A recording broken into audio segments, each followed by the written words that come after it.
Este programa é livre para todos os públicos.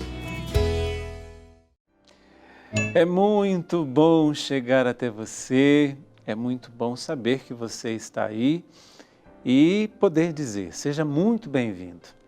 Puxe a sua cadeira, esteja aqui nesta nossa sala de estar, onde somos grandes privilegiados sempre, porque tocamos em Deus através das histórias das pessoas que por aqui passam e que são, sim, gente de fé. Eu sempre gosto de enfatizar, seja para os meus convidados, seja para você que está aí, que os focos dos programas que você acompanha na programação da TV Canção Nova, cada um tem o seu foco, tem a sua meta.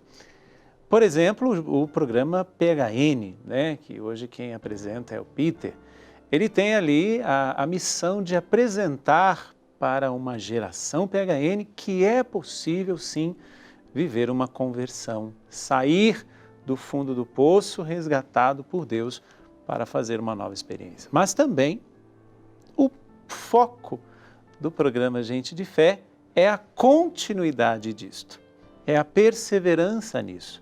Porque muitas vezes eu até conversava um pouquinho com o meu convidado, que eu vou apresentá-lo daqui a pouquinho. Muitas vezes a gente pensa que a partir do momento que a gente se encontra com Deus, o que a gente faz, a experiência de acompanhá-lo, de segui-lo, de ser discípulo, significa que não vamos ter problemas nenhum. Aí é o nosso grande engano, porque Ele mesmo nos diz, primeiro Ele nos prometeu que estaria conosco até o fim dos tempos, nós não estaremos sozinhos. Mas Ele nos disse que quem quiser segui-lo, precisa primeiramente renunciar a si mesmo, tomar a sua cruz e segui-lo. Então, se vem a cruz, significa, não vai ser fácil, mas Ele estará conosco. E é assim que eu quero dar as boas-vindas ao meu convidado deste dia, Vanderlei Ferraz. Bem-vindo, Vanderlei, que Deus te abençoe. Obrigado, Padre. Obrigado de coração. Que alegria estar aqui. Partilhar um pouco da vida, da história, né? Que bênção. E o Vanderlei me disse que também há uns tempos atrás, a esposa dele esteve aqui, não é? Minha esposa, Estela, esteve partilhando também um pouco da sua história. Então, se você quiser também acompanhar, qual o sobrenome dela? É Estela Regina. Estela Regina. Se você quiser acompanhar, basta você ir lá, seja o da Estela, seja todos os outros programas, você basta acessar em qualquer lugar pelo seu smartphone, no Canção Nova Play, que é o canal da Canção Nova no YouTube. Que aí você assiste o dele, do esposo, e depois você assiste o dela. Aí você une, né? E aí você vê, agora eu entendi, porque são uma só carne, então é assim que a coisa vai. Mas muito bem, Vanderlei, seja bem-vindo. Você faz parte hoje da comunidade Instrumento de Deus, não é isso? E nós vamos falar um pouquinho da comunidade, da sua vida missionária, né? Você como membro, como um homem casado, com uma família missionária. Mas antes disso, nós precisamos entender, né? E aí nós vamos fazer a casa por baixo, né? Primeiro os alicerces, até chegar no que realmente hoje é. De onde você vem? Quem é você? Para onde você vai? Eu sou Vanderlei, tenho 39 anos, casado com a Estela, tenho um filho chamado Lucas, 3 anos de idade. Nasci aqui em São Paulo, no bairro da Vila Maria, zona norte de São Paulo. Zona norte da cidade. Isso. Nasci no bairro da Vila Maria. Minha mãe veio do Nordeste, de Pernambuco, grávida, para São Paulo, e me teve. Então eu nasci naquele bairro, lembro que até hoje não mais, mas era Maternidade de Vila Maria. Né? O bairro se chamava isso? Não, onde você nasceu. Isso, tinha uma maternidade da Vila Maria, que depois de um tempo não acabou não tendo mais. Você foi gerado lá no Pernambuco e nasceu aqui? E nasci aqui em São Paulo. Vim de lá para cá. A sua primeira viagem já foi dentro do ventre da mãe? Dentro do ventre. E ali naquele bairro, da Vila Maria, pela realidade, né, da minha mãe, teve que trabalhar muito. Então, né, a primeira experiência dela em São Paulo, sozinha, e teve que se virar, trabalhando, e eu precisei ficar com outras pessoas.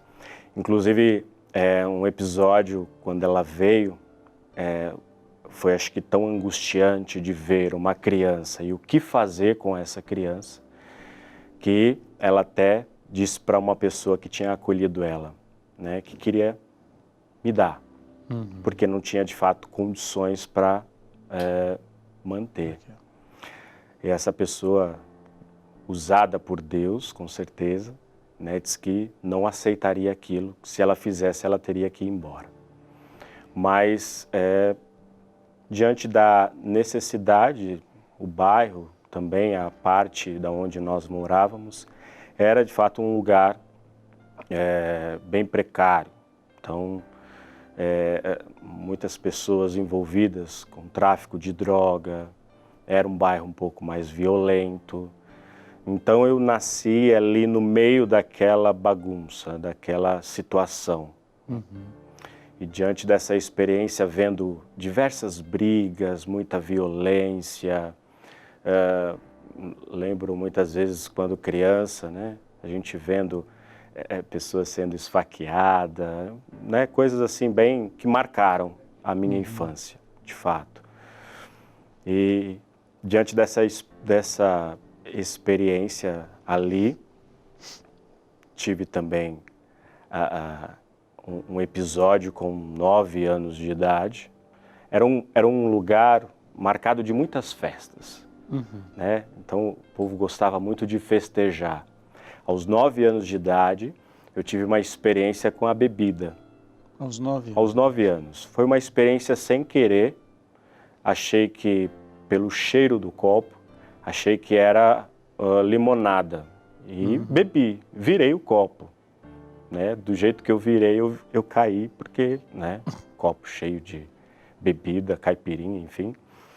Passei muito mal, mas a partir dali despertou algo que, né, eu via muitas pessoas fazendo isso e comecei a fazer aquilo escondido, de ir bebendo, até de fato experimentar a maconha. Deixa eu só, antes de você dar um passo, sempre foi você e sua mãe? Sempre, eu e minha mãe. Sua mãe não teve mais filhos? Não teve mais, sou o filho único. Você é o filho único. E deixa-me entrar, e o seu pai? Onde é que ele estava? Porque você disse que você veio, você veio no ventre da sua mãe, a sua mãe veio tentar fazer a vida aqui em São Paulo. Isso. Mas ela vinha também sem família, sem ninguém? Tinha alguns conhecidos que eram de lá, já estavam aqui em São Paulo. Mas a promessa do meu pai, quando engravidou a minha mãe, é que ele viria depois. Entendi. Então ela saiu de lá, do Pernambuco, com esta promessa, que ele viria, mas não veio. Não veio. Então fui crescendo com esse sentimento, aonde está o meu pai? A sua mãe te dizia o que dele? Porque quem te disse dessa promessa foi ela, né?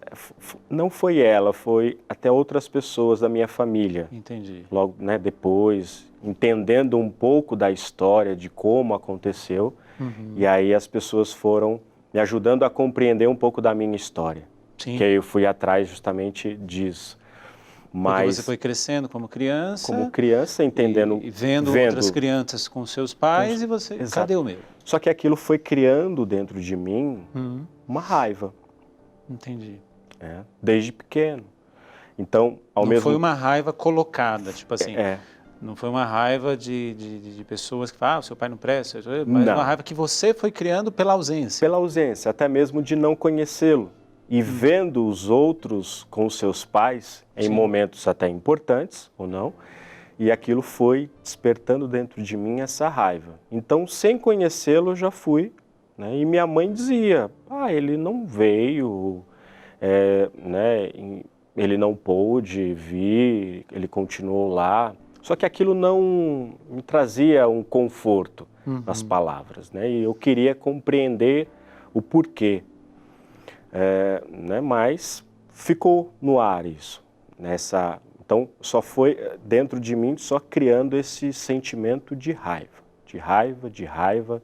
Então eu era muito fechado, era muito na minha, não me envolvia muito, mas também pela criação um pouco mais firme da minha mãe, então não permitia algumas coisas, né? Ficava ali muito nessa realidade desse cuidado para que não acontecesse, porque a gente morava num local justamente, né, onde a polícia estava ali direto, era muita confusão diante de muitas brigas, então ela sempre tinha esse cuidado para que eu não me envolvesse com algumas pessoas, não me aproximasse, então ela sempre dizia, brinca aqui sozinho.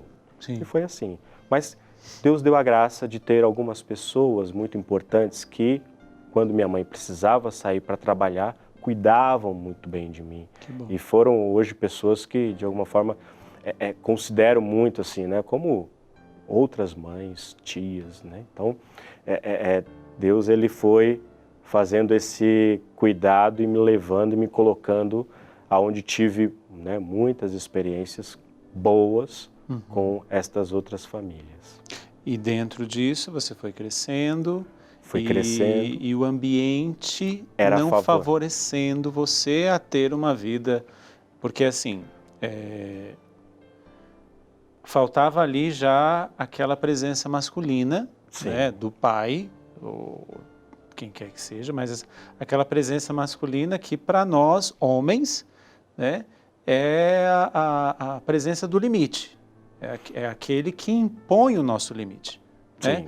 Você disse aí que a sua mãe, ela tinha uma firmeza, mas é a firmeza da mulher, que para nós homens é diferente, né? É de uma forma constitutivamente diferente. Nós entendemos o limite quando o limite vem no mesmo nível, ou seja, é uma voz grossa que diz, para menino. Isso. Mesmo que seja uma voz de mãe, mas não é o limite. Né? A gente sempre quer ir além desse limite quando a mãe fala. Exato. E essa voz não tinha, né? Pode ter sido por isso também que aí outras vozes masculinas, ao invés de colocar o limite, não, foram apresentando outras coisas para você. Padre, diante da sua fala, no meu coração é exatamente isso. Porque foi despertando em mim e eu fui vendo que aqueles que me rodeavam ali, me cercavam, eram pessoas que estavam sempre bem. Sim. Aparentemente bem. Tinha uma vida boa, né? E os filhos daqueles também. E aquilo foi me chamando a atenção. Então, na escola, eu lembro que às vezes aprontava um pouco, e naquela época minha mãe falava muitas vezes, eu vou te colocar na FEBEM, menino. Porque se aprontava, eu vou te colocar lá, né? E eu, na escola, foi um outro local que eu fui conhecendo outras pessoas que, de alguma maneira, já tinham um conhecimento com a droga.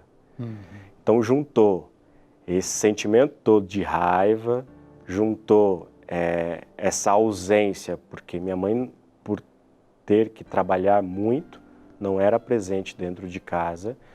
E aí eu conhecendo esses amigos, junto com os que já eram parte ali da onde eu morava, foi o caminho, foi sendo conduzido para isso. E também algo que foi a curiosidade. Sim. Né? Isso ou seja, também. Teve também a sua parte de escolha. Né? Exato. Não foi somente uma consequência dos fatos, mas teve a tua permissão. Exatamente. Como será? Eu não posso dizer que, por ter nascido, me criado num lugar assim, eu fui levado para isso. Não, tive essa escolha. Né? E diante dessa curiosidade é onde eu fui experimentando. Na droga, ali na maconha, fui vendo que aquilo trazia uma sensação de alívio diante da dor, diante dessa ausência toda. Só que aí não, é a tal coisa, né? Ela é uma porta. E diante dessa porta que se abriu, foi vindo outras coisas também. Então, tinha algumas pessoas de uma boa índole, que eu andava, que estava junto, mas a maior parte eram pessoas que já tinham uma caminhada, assim se dizendo, nesse mundo da droga, do crime. Então aquilo me chamava a atenção. Né? E era alguém que eu, de alguma forma, me apeguei. Fui me apegando a essas pessoas porque era alguém que me protegia. Eram os seus heróis naquele momento. Eram os heróis. Era alguém que passava o limite, né, de algumas coisas e aquilo. Né? Então, fui me deixando ser conduzido por essas pessoas, aquilo que se falava, achava muito interessante. Isso você diz, desculpa te cortar, Vanderlei, mas é uma situação em que, infelizmente, vai se tornando uma grande bola de neve. Isso. Né? Porque a gente fala de situações muito reais, muito atuais ainda, Isso. Principalmente nas comunidades mais carentes, onde o bandido é o herói. Exatamente. Né?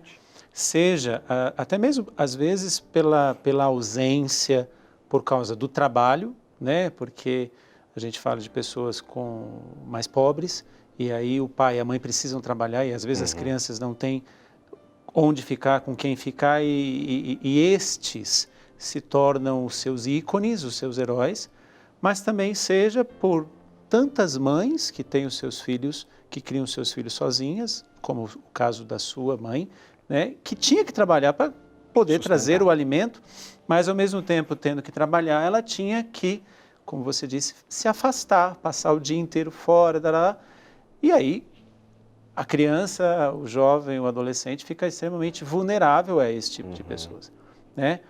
E como é um comércio demoníaco, né? Porque a droga é um comércio demoníaco, mas como é um comércio, precisa ser vendido. E aí eles vão batendo quase que de porta em porta, falam, olha, tem aqui um pacotinho. Você Exatamente. Então, vem aí várias situações, né? Essa ausência do limite, você não vai fazer isso. Depois, o herói, né? Vejam como eles estão bem, né? E o comércio, enfim, que tinha. Mas isso foi te levando até onde, Vanderlei? Isso porque você foi entrando, e se deixarmos, vai nos levando para o fundo do poço. Sim. Né? Isso te levou até onde? Isso foi me levando a uma experiência de uma sexualidade desregrada. Isso foi me levando a drogas mais pesadas. Você tinha quantos anos, mais ou menos? De quanto a quanto, né? 12 anos, foi ali as primeiras experiências. E aí aos 15, 14, aí foram as experiências mais fortes. Então, a cocaína ela foi algo muito automático. É uma roda, tem aqui, experimento. E assim vai. Então, mas uma das coisas que era muito forte e ia sendo cada vez mais presente, né? Além da cocaína, a bebida. E uma sexualidade completamente desregrada. Isso com 15 anos? 15 anos, 16 anos. E era uma experiência que não tinha alguém que pudesse dizer, eu vou te apresentar algo diferente. Né? Não tinha alguém que pudesse, até assim, uma época, aos 13 anos, até existiu uma igreja evangélica. Né? Os irmãos passavam no domingo, eles tinham uma Kombi, e aí pegavam as crianças assim da rua e levavam para a igreja deles. E eu era uma dessas. E você ia? Fui, algumas vezes fui. Fui porque o interessante era o passeio depois e a comida. Tem que ter um atrativo para a criança. Um atrativo. Mas nós participávamos da escola dominical, né? E aquilo algumas vezes, hoje eu vou vendo, fazendo essa leitura, né? A palavra de Deus, ela já ia, né, de alguma maneira, entrando na minha vida. A sementinha estava sendo lançada. Sementinhas estavam sendo lançadas. Mas, de fato, não tinha alguém que pudesse pegar na mão e dizer, vamos para um outro caminho, eu vou te apresentar outra coisa. E eu fui me aprofundando nisso. Então, essa experiência, cada vez tendo mais essa liberdade, quebrando esse vínculo materno e indo mais... Sua mãe sabia do que você vivia?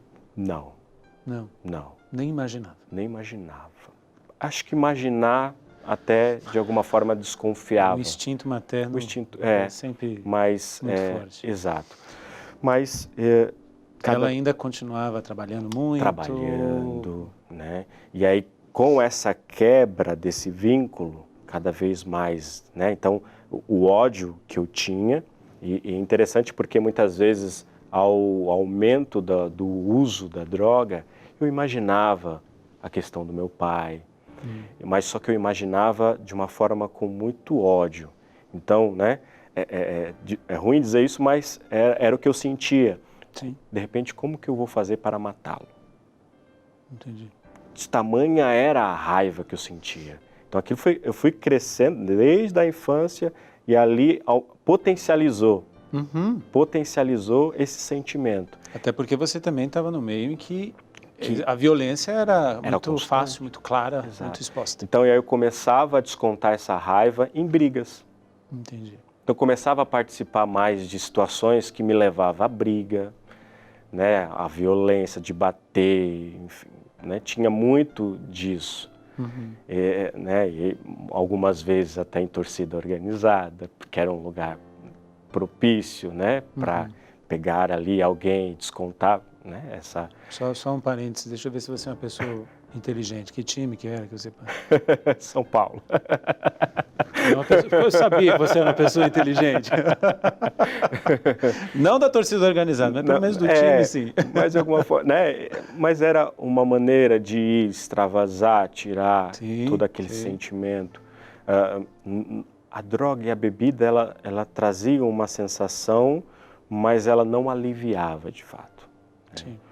Então, e aí diante das experiências na sexualidade, fui ferindo pessoas.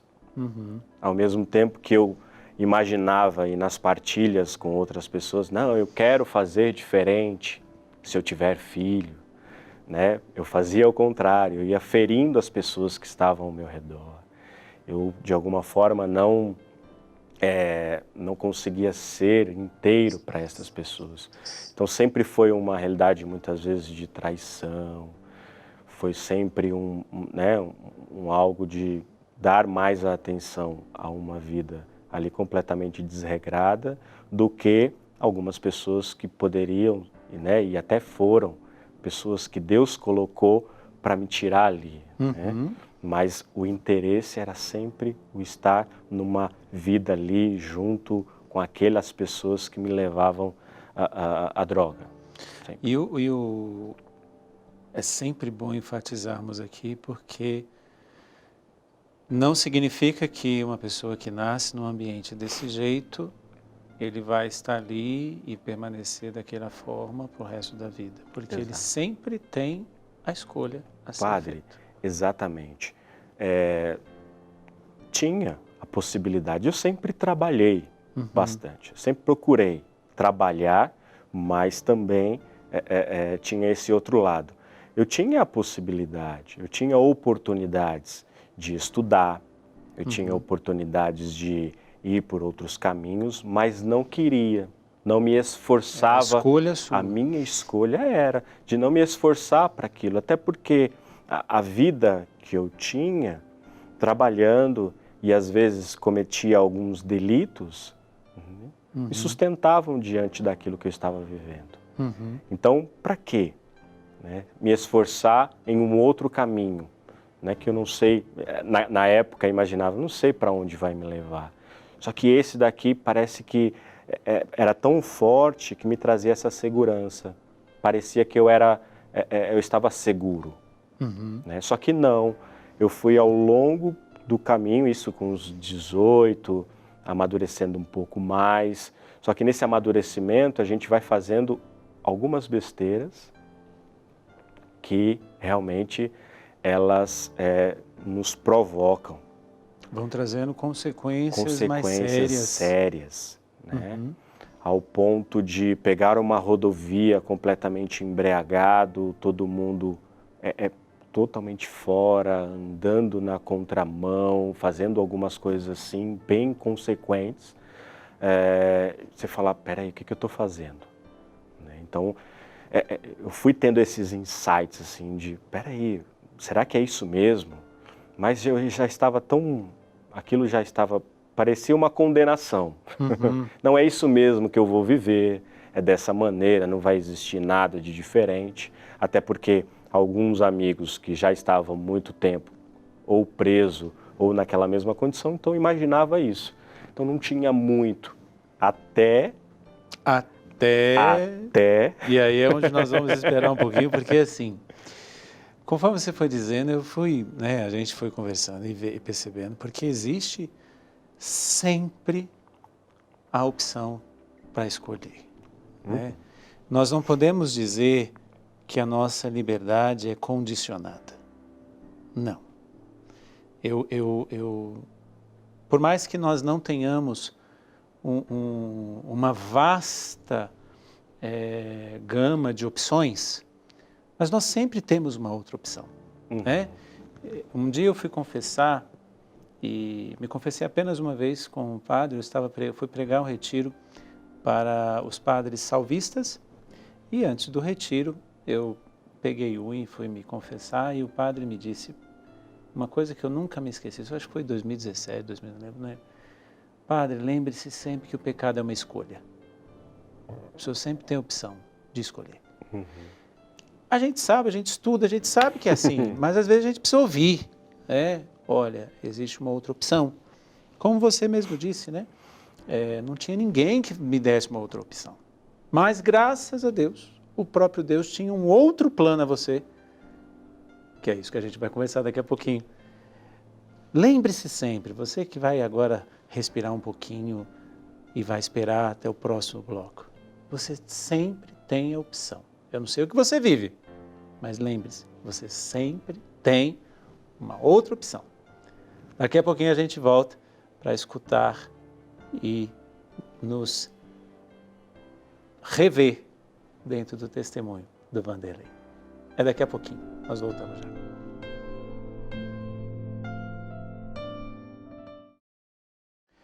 Você sempre tem uma escolha. Não importa o ambiente que você esteja.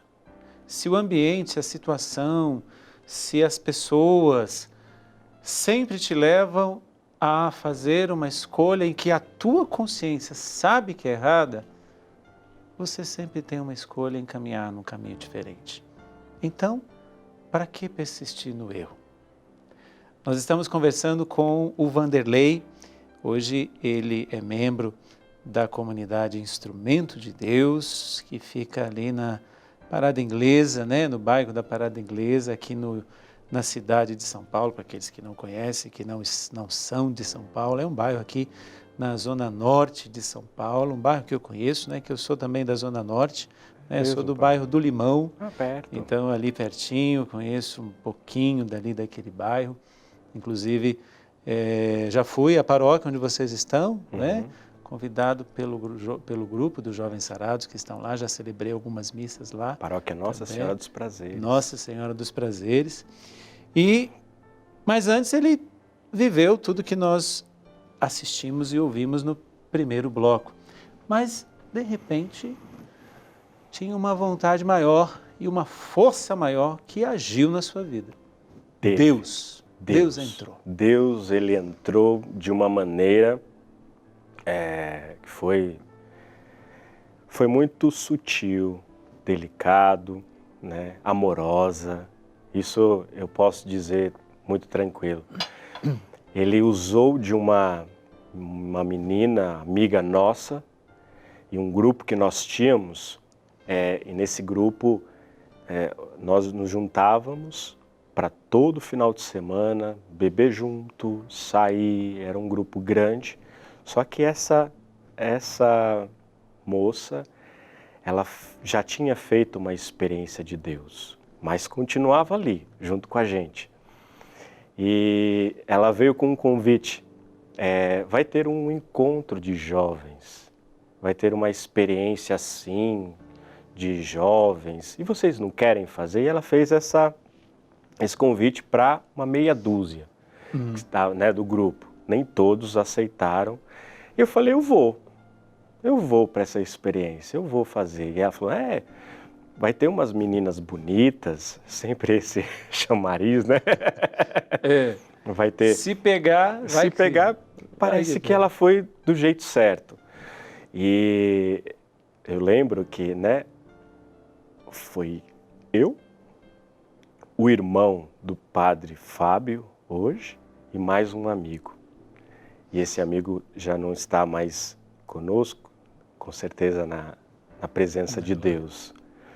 E fomos nós 3.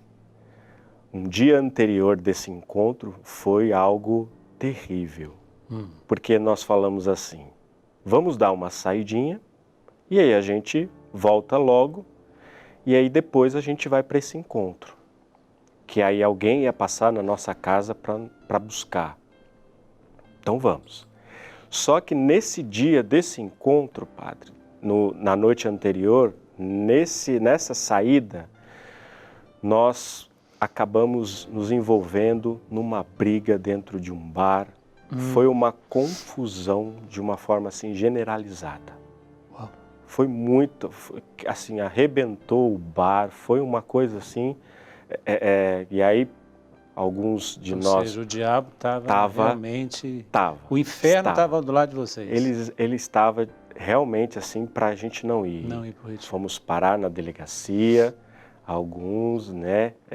E aí foi uma grande confusão. Eu sei que 5h30, 6 horas da manhã eu cheguei em casa. Muito ruim, mal. E aí eu lembrei, o casal vai vir me buscar. Então eu falei, eu vou. E perguntei para os outros 2, vocês vão? Vamos. E aí cada um foi para sua casa, foi tomar um banho para ver se despertava um pouco, e nós fomos.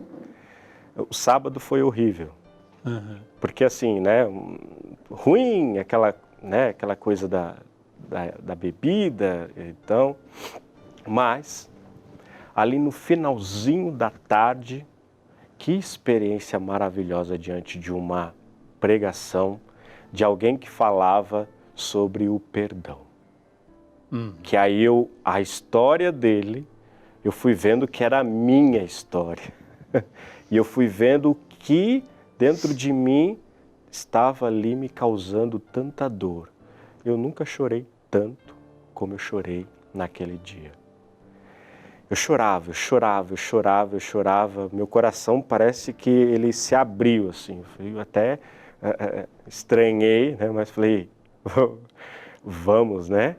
E aquela foi uma experiência maravilhosa, de ouvir naquela pregação a minha vida e o que eu estava vivendo. E a proposta era essa, né? Tem como mudar, aquilo foi muito forte. Tem essa possibilidade de mudar o que você está vivendo diante dessa falta de perdão. E aquilo ficou marcado. Eu ali falei, não, eu quero voltar amanhã. Eu não ia voltar. Já estava certo para nós 3, a gente não ia voltar, né? Não era o que a gente estava acostumado, mas ali no finalzinho... O atrativo veio. Foi, né? E na época era a comunidade Instrumento de Deus que estava ministrando, na época ainda não como comunidade, mas um ministério, estavam ministrando, o Fábio à frente,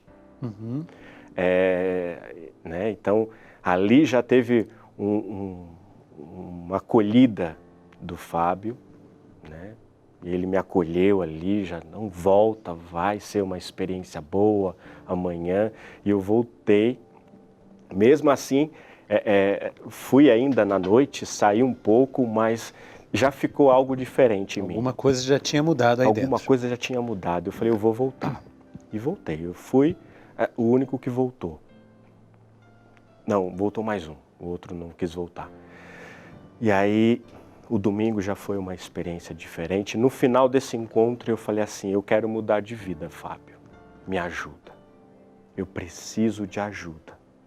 Porque eu não estou aguentando mais a dor que eu estou sentindo. Né?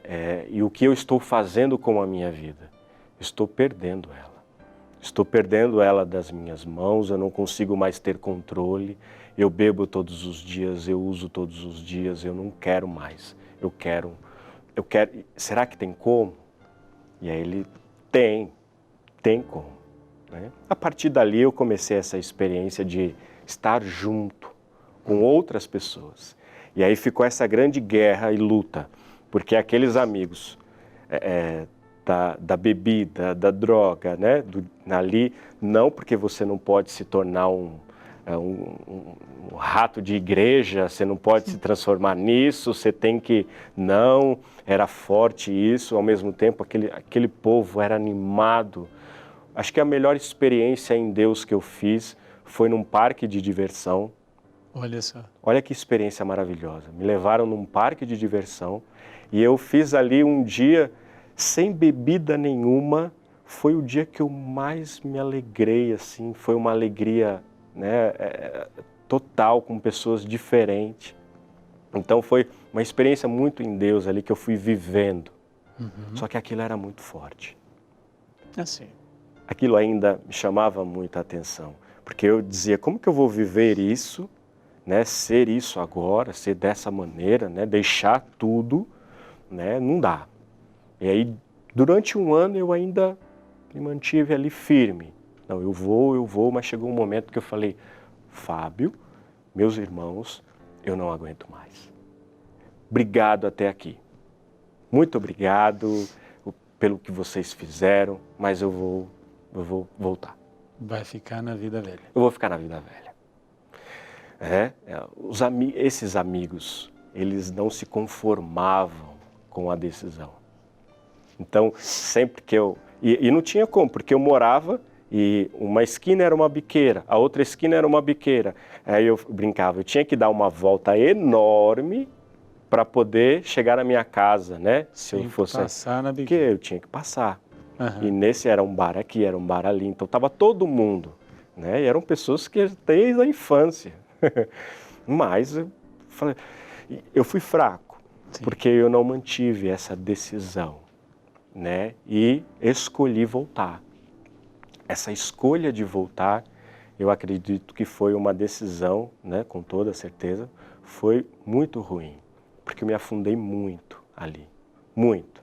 A palavra de Deus diz que quando um espírito imundo ele é expulso, ele fica rondando, esperando uma brecha, uma porta aberta. Quando ele encontra, ele volta com mais 7 e a ruína é pior. Essa palavra ela é verdade, porque realmente eu me afundei muito, né? E fui me envolvendo com outras pessoas, eu fui me aprofundando de uma certa forma em situações que eu não imaginava. Né? Mas dentro de mim ficou algo. Claro, a semente estava lá. Aquela semente, e era interessante porque quando eu bebia muitas vezes e na roda de conversa, eu falava de Deus para aqueles amigos. E falava que nós precisávamos mudar de vida. Então, às vezes, no final, né, quando nós estávamos ali todo mundo, eu falava, gente, a gente precisa mudar de vida. Sempre essa provocação, você precisa mudar de vida. E comecei a ir aconselhando. Ou seja, para eles você estava dando um contra-testemunho. Exato. Né? Mas dizia, né? Nesse período eu não continuei, de fato eu me afastei completamente. Sim. Porque eu via isso, né? Não dava para viver essa condição que eu vivo, de estar com as pessoas que eu estou e de repente caminhar junto. Isso demorou uns 4 anos, ou mais um pouco. Depois desses 4 anos, eu não aguentava mais, porque eu já queria tirar a minha vida, eu já cheguei a um ponto assim que nada fazia sentido. Nem algumas pessoas que estavam comigo, e foi interessante porque uma amiga minha, muito próxima, em um determinado momento ela disse assim para mim, Vanderlei, você vai fazer um grande favor para mim. Todas as vezes que você me encontrar, você vai atravessar a rua e você não fala mais comigo. Uau. Aquilo foi muito forte. Foi no começo da noite, ela disse aquilo, E era uma pessoa muito amiga. E ela disse, eu não quero falar com você, porque o que você está fazendo com a sua vida, eu, como sua amiga, não posso aceitar. Então você vai fazer um grande favor para que eu não sofra. Você se afasta de mim. Então quando você me vê, vai para o outro lado, ou eu vou fazer isso. Ali foi uma noite total e muito depressiva. Porque ali eu usei tanto, né? Porque aquilo mexeu demais. Mexeu com você. Mexeu demais, o que ela disse. Mas foi um chacoalhão. Ali realmente foi algo que eu precisava para compreender. Eu falei, Fábio, bati na porta novamente. Disse, Fábio, eu preciso de ajuda de novo. Né? Ele, nessa, né, uma forma muito atenciosa, vamos caminhar junto. E eu fui caminhando, só que eu fui caminhando e queria de alguma forma ir levando algumas coisas comigo, só que não dava. Você tinha que fazer uma escolha. Eu tinha que fazer uma escolha, não tinha como. Eram mundos totalmente diversos, não Sim. tinha como você levar nada de um para o outro, seja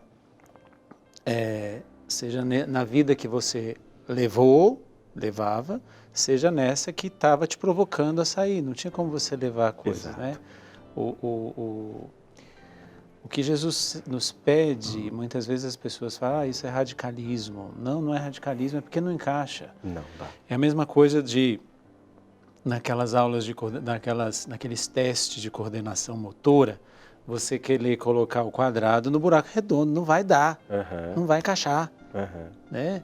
É a mesma coisa, não tem como você levar algumas coisas para outra vida. E às vezes a gente no começo quando a gente está no processo de decisão, porque isso é muito bonito, Deus não nos força em absolutamente nada. Ele sempre nos dá a opção. Isso. Se quiser, Isso. quem quiser.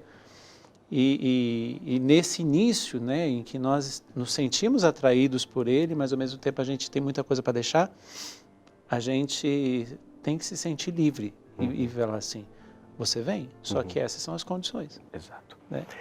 E estas condições, eu, né, fui tomando algumas decisões ao ponto, de fato, num outro retiro, eu falei, Fábio, eu posso ir nesse retiro, porque eu quero estar com vocês. Né? Algumas vezes, para estar junto com eles, eu ainda tinha droga comigo e saía com eles. Olha, colocando todo mundo em risco, né? Nossa Senhora. Eu digo assim, né? O povo de fé, de Deus, tem fé mesmo. Tem fé mesmo. Porque, olha, né, não sabiam, mas tinha comigo sempre. Mas aí, nesse encontro, nesse retiro que eu fui, arregado também, levei comigo, né? Era aquela coisa, eu quero mudar, mas não quero, não quero. Mas nesse eu falei, eu quero sim. Eu lembro que nessa noite, assim, eu fiquei usando no banheiro, assim, o Fábio, com muita tranquilidade, falou, deixa ele. No outro dia, falei, Fábio, daqui em diante eu quero, de fato, mudar. Ele falou, então nós vamos. E aí eu fui, dali eu já nem voltei para casa. Dali eu só peguei as minhas coisas, e foi muito difícil, porque ali eu também precisei dizer para minha mãe o que eu fazia. Mas eu sentei com ela e pude partilhar com ela tudo isso. Né? E ali fui para Betânia. Fui para lá em 2009 e foi a melhor experiência, porque ali eu disse para o Fábio, né, que foi esse pai que me ajudou muito. E aí disse para ele, falou assim, eu quero ser todo de Deus. Só você está falando muito no Fábio, eu preciso aqui avisar o padre Fábio Lima. Padre, né? Fábio Lima. Na época era Fábio ainda, Era né? Fábio. O padre Fábio Lima também já passou por aqui, né? Então, se você também quiser pegar o testemunho do padre Fábio Lima, basta você acessar também lá no Canção Nova Play. Gente de fé, padre Fábio Lima, você vai conhecer também o padre Fábio Lima, que hoje está na Diocese de Guarulhos, né? Na paróquia Santo Antônio Maria Clarete. Então, para aqueles que não conhecem, e o padre está sempre aqui, né? Ele está sempre na TV Canção Nova, tem o programa na rádio, enfim, ele está sempre por aqui. Mas aí, nesse tempo, você foi para lá, foram 2 anos em que você ficou lá, e você retorna em 2011. Isso. É? Retorno diante de uma provocação do Padre Fábio. Sim. E aí? É isso mesmo? Né? A mudança tinha acontecido nesses 2 anos, mas aí agora não era somente a mudança de sair da droga, mas agora de um passo além, um passo vocacional. Vocacional. Até porque a experiência em Betânia foi maravilhosa, estar ali. Além de maravilhosa, também muito provocativa. Sim. Por ser uma comunidade mista, então as pessoas elas chegam, né, desfigurados na sua sexualidade, na questão da drogadição. Só uma explicação aqui, porque muitas vezes essa linguagem a pessoa não entende, né? Para nós é muito clara. Uma comunidade mista significa que não é um lugar onde só tem os homens ou só tem as mulheres, cada uma nas suas dependências, porém em vida comum. A vida comum juntos, né? Como é a Canção Nova, como tantas outras comunidades por aí. E é interessante porque a comunidade Betânia, ali foi realmente esse processo de decisão diária. Né? Porque diante dessa experiência desregrada na sexualidade, o que mais era provocado era essa situação. Claro. Dizer não, né? E o bom era essa liberdade, os portões eram abertos. Sim. Então dizer todos os dias, eu quero ficar. Aquilo foi fortalecendo essa decisão ser a escolha, de ser de Deus. Todos os dias. Tinha momentos, claro, apertava, era em Santa Catarina, eu estava muito longe de todo mundo. Mas foi uma escolha minha também ir para longe de tudo. Até porque se não fosse assim, você iria voltar para os amigos. Exato. Né? E não iria ficar com o amigo, mas voltaria para os amigos. Volta em 2011, o Padre Fábio veio, né? Faz essa provocação. E aí, qual foi a sua resposta? Eu tomei a decisão. Falei, eu vou voltar. Só que eu quero voltar para a comunidade, que já tinha ali, já tinha sido fundada. Eu falei, eu quero voltar. Não era mais só o Ministério de Música, agora era uma comunidade, né? O Fábio já tinha tomado essa decisão de fundar a comunidade. Eu falei, eu quero voltar, mas eu quero voltar para a comunidade. Ele, mas você vai fazer o quê? Não sei. Eu quero, de fato, eu quero ser todo de Deus, eu quero viver essa vida missionária, eu quero ajudar outras pessoas que estão nessa condição que eu estive, eu quero isso, eu não quero mais voltar. Eu lembro que até um patrão meu, ele, quando soube que eu ia voltar, ele falou, eu dobro o seu salário do que você ganhava. Começou essas tentações, essas propostas, né? Essas propostas indiscretas. E ele dizia, não, eu não quero, eu quero de fato. 2011 voltei, já fui para a comunidade. 2012, o Fábio, num discernimento, foi para o seminário da Diocese de Guarulhos, acolhido ali por Dom Joaquim na época. E aí, sem muita experiência, a experiência que eu tive foi em Betânia, mas essa responsabilidade de ficar ali à frente da missão, à frente da comunidade. Então foi algo muito rápido, eu falei, e agora? Mas, de fato, Deus tinha um propósito. Sim. Né? É interessante tirar ali alguém na condição que eu estava, para me colocar à frente da comunidade só diante de um grande propósito. E eu disse sim. Falei, eu quero, eu vou. Não sei como vai se dar, mas eu vou. E hoje fazem 10 anos, né? A comunidade esse ano completa 15 anos de fundação. E, né, e são 10 anos que eu estou na comunidade. E nós temos apenas alguns minutinhos, mas a comunidade é instrumento de Deus, né? É bonito o nome e tudo. Mas o que é a comunidade, né? Assim, em 3 minutinhos, né? O que é essa comunidade? Até para as pessoas, porque nós falamos tanto de uma vocação, né? E às vezes a pessoa pode estar assim, Exato. perdida. Até para, antes de você falar, né? Se você tiver curiosidade do que é essa comunidade, né? Que já está aí com 15 anos, né? Basta lá entrar nas redes sociais, Comunidade Instrumento de Deus, você vai achar ali.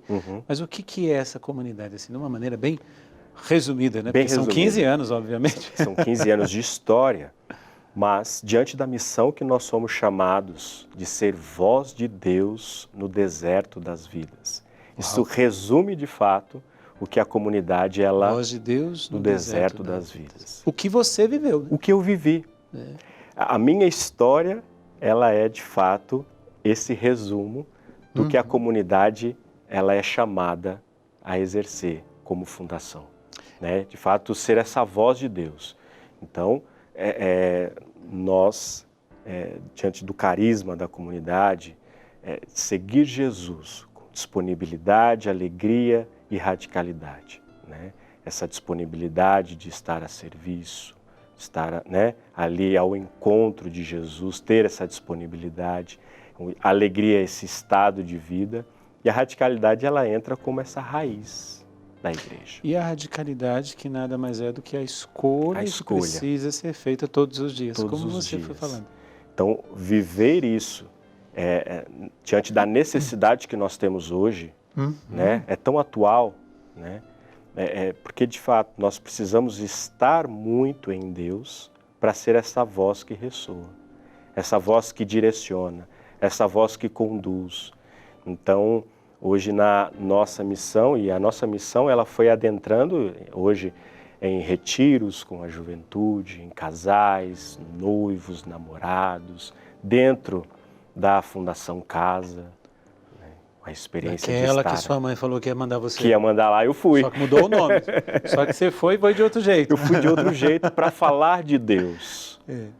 Então, isso é a grande graça de tocar nessas experiências, porque primeiro que a gente fala, o chamado de Deus é irrevogável. Mas o chamado de Deus sendo irrevogável não significa que ele vai nos violentar. A tua história prova isso.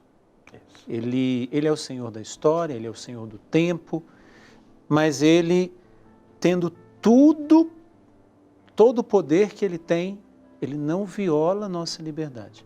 Ele vai trabalhando conosco num convencimento, mas nós podemos dizer não. Aquilo que eu dizia, padre, Ele foi amoroso, Ele foi de uma forma muito sutil, e todos os dias, claro, a gente passa muitas vezes por momentos, né, sejam elas de crise, de desistir de tudo, porque é difícil. Né? Eu que digo. A gente passa por isso. Né? Às vezes a gente está de uma forma mais desanimado, mas quando eu olho um pouco, e eu preciso sempre fazer essa memória, do que Deus fez na minha vida, eu não tenho como dizer não em continuar. Eu não posso dizer não para Deus. Eu não posso dizer não a esse chamado. Né? E Deus me deu a graça porque eu dizia para o Fábio, eu preciso ser todo de Deus para que eu possa ser todo de alguém. Sim. Deus me deu a graça nesse caminho, nesse processo, conhecer a Estela. E essa você vai poder conhecer também um pouquinho da história dela, né? Como eu disse lá no começo do programa, porque os dois se completam. Então agora você assistiu do Vanderlei, você vai assistir o da Estela, assiste também do Padre Fábio. E assim eu quero te agradecer, porque chegamos ao fim do programa, mas dizer a você como é bom quando nós podemos tocar na história de alguém e em um Deus que não desiste. Então, que Deus te abençoe muito. Muito obrigado por você ter aceito o nosso convite. Não esqueça, você tem mais 2 programas para assistir. O da Estela Regina, né? Que é o da esposa do Vanderlei, e do Padre Fábio, que aí você vai entender também as 3 coisas aqui. E todos os outros programas também que você quiser, basta acessar o Canção Nova Play, que é o canal da Canção Nova no YouTube. Deus abençoe você e sigamos em frente, com gente de fé que eu e você precisamos ser formados. Até o próximo programa, se Deus quiser.